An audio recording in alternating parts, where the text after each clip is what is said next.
Hey everybody, greetings, shalom, recovering Pharisee back at you.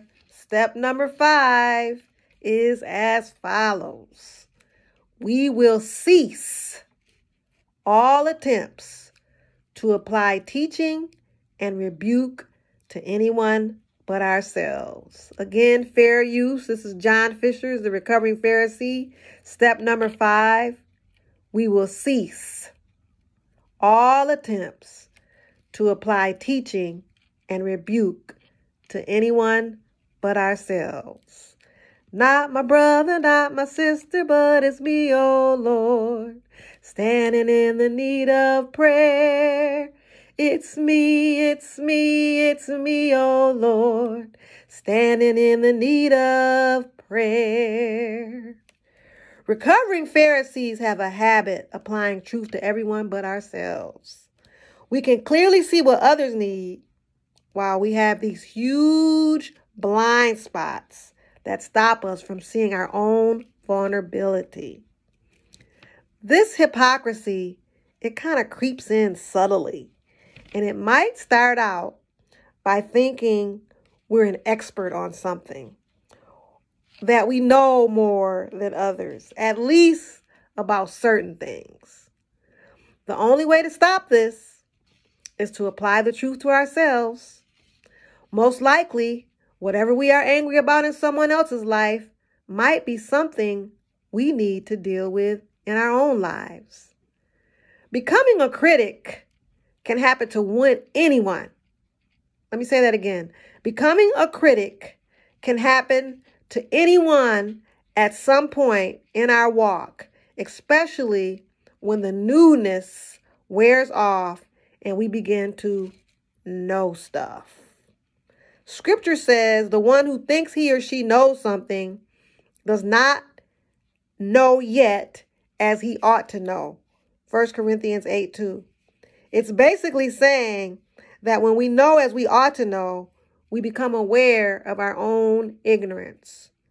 Like, the more we know, the more we realize we don't know much at all. The way out for us, recovering Pharisees that is to take everything and apply it to ourselves as a part of our recovery and leave everyone else to the Most High. Leave everyone else to the Lord. Ouch. That's quite a challenge. We're taught that we have to become like little children to enter into the kingdom. The wonder of learning and growing and yearning. That's how we stay young in the faith. The description of a disciple and the definition of a disciple is a learner. Remember in the scriptures when Nicodemus came to see Yeshua, Jesus, at night, and Yeshua told him, "You must be born again to enter into the kingdom." And Nicodemus asked him, "How can a man be born when he is old?" And this is the paramount question. How can we be born again when we are old? How can we be ignorant when we know so much? How can we become a child when we're an adult?